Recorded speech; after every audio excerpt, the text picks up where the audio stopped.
যাতায়াতের ভরসা বাসের জাকলা। পাকা সেতু চান বামুনহাট 2-এর বাদলগিরের বাসিন্দারা।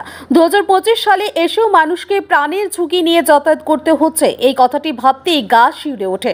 দিনহাটা 2 নং ব্লকের ভারত বাংলাদেশ সীমান্তের বামুনহাট 2 নং গ্রাম পঞ্চায়েতের বাদলগির ও তার সংলগ্ন গ্রামের শতাধিক মানুষকে রীতিমতো প্রাণের ঝুঁকি নিয়ে রোজ যাতায়াত করতে হচ্ছে এই বাসের জাকলা দিয়েই। কারণ বাদলগির গ্রামের রায়পাড়ায় ঘোড়ার ডানার উপর একটি বাঁশের সাঁকো রয়েছে, যা বছরের বেশিরভাগ সময় ভগ্নপ্রায় অবস্থায় থাকে।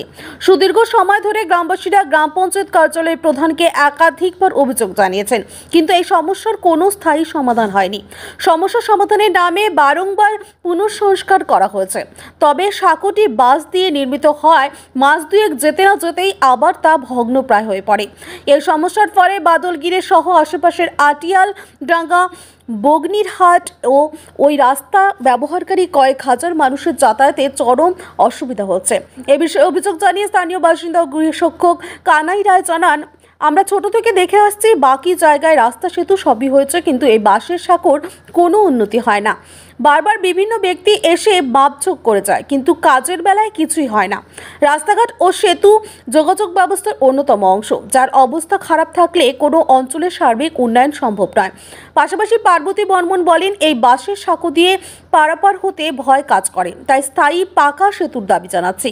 এ বিষয়ে গ্রাম পঞ্চায়েত সদস্য সন্তোষ রায় বলেন, তারা বারবার এই বিষয়ে উপর মহলের সঙ্গে যোগাযোগ করছেন, তবে এখনো কোনো স্থায়ী সুরাহা হয়নি।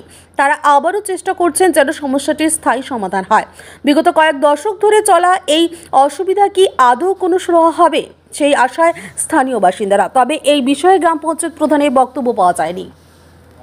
এই যে বাঁশের পুলটা পার হলেন, সেক্ষেত্রে কি ভয় কাজ করে পার হওয়ার সময়? হ্যাঁ। কিরকম অবস্থায় আছে পুলটা? ভাঙা। তো এই ক্ষেত্রে মানে কি আপনাদের কি মানে কি দাবি থাকবে? ভালো করা। যাওয়া আসা খুব অসুবিধা হয়। আপনারা কি তো যাওয়া আসা করা যায় না না? মানে প্রায় রোজই যাওয়া আসা করেন এদিকে? রোজই যাই, প্রতি মাসে মাসে আসি, এরকম করে তো পার হওয়া যায় না। মেয়ে ছেলের লোক আমরা কি করে পার হবো? মানে একা একা সাইকেল নিয়ে পার হওয়ার সময় অসুবিধা হয়, তাই তো? কেউ পার করে দেয়, তারপরে পার হই। আপনার নাম কি? আমার নাম পার্বতী। বাড়ি কোথায়? কালমটি। আপনার স্বপ্নের ঘর সাজানোর একমাত্র ঠিকানা শাহরুখ ফার্নিচার স্টোর। আমরা আছি আপনার পাশে ঘর সাজানোর প্রতিটি ধাপে। আমাদের এখানে পাবেন শোকেস, আলমারি, সোফা সেট, আলনা, ডাইনিং টেবিল, কাচের টেবিল, স্টিল ও লোহার খাট, বিভিন্ন ডিজাইনের chair, dressing table, fridge, fan, washing machine, cooler সহ ঘরের যাবতীয় স্টিল ও প্লাস্টিকের জিনিসপত্র, সবকিছুই অত্যন্ত সুলভ মূল্যে। এখানেই শেষ নয়, আপনার প্রিয়জনের জন্য রয়েছে অসাধারণ সব গিফট আইটেম। দামে সেরা, মানেও বিশ্বস্ত।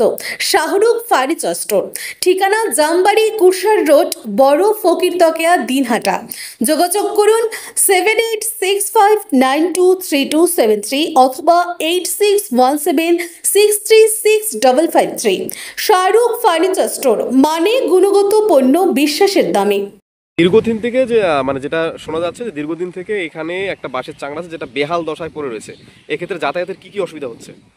বহুত অসুবিধা, সমস্ত রকম অসুবিধা হচ্ছে। যানবাহন অনেক লোক যেতে পারে না, মহিলা বিশেষ করে, শিশু বাচ্চা, স্কুলের ছাত্র, সবারই অসুবিধা। এই যে চায়না ধান আসতেছে, প্রচুর সমস্যা হবে এখানে। এটা হচ্ছে মেন রাস্তা, 3টা গ্রামের রাস্তা। এখানে যদি ব্রিজ না হয়, কমসে কম 10,000 লোকের অসুবিধা হয় প্রতিদিন। মানে রোজ এদিক যাতে থাকে, এদিক দিয়ে কি মানে বাইক টাইক নিয়ে যাওয়ার কি এখন অবস্থা রয়েছে? এদিকেই বাইক যায়, কিন্তু এখন তো যাচ্ছে না, খুব সমস্যা হচ্ছে, অনেক ঘুরে যেতে হয়।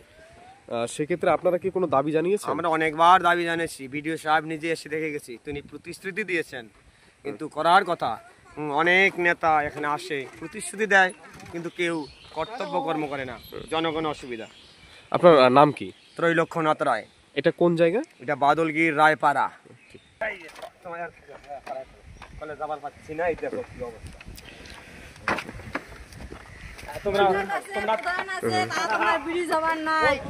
আপনারা কোন জায়গা থেকে আসলেন? বাদলগিরি থেকে রেশন নিয়ে। সেক্ষেত্রে এই যে যাতায়াতে কি অসুবিধা হচ্ছে? অসুবিধা তো হওয়া লাগছে, অসুবিধা কি না হলে এমনি করে বুঝি। মানে একা একা কি যাওয়া সম্ভব এই রাস্তা দিয়ে? না না, এই রাস্তা দিয়ে যাওয়া সম্ভব না। কি চাইবেন বা প্রশাসনকে কি জানাতে চাইবেন? কি জানে, এখন রাস্তাঘাট ভালো করে দেখ, ব্রিজ বানিয়ে দেখ। ব্রিজ বানালে ভালো হবে, আমরা সুবিধা হবে। আর শিমুলতলা থেকে আসি, বগড়িয়া থেকে আসি নিয়ে যাওয়ার জন্য। মানে এখানে আশেপাশের অনেক লোকই এই রাস্তা দিয়ে যাতায়াত করে, তাই তো? আর মাসে 2 বার 3 বার আসা লাগে, তাহলে কি এই অনেক দূর ঘুরে যাওয়া লাগে না?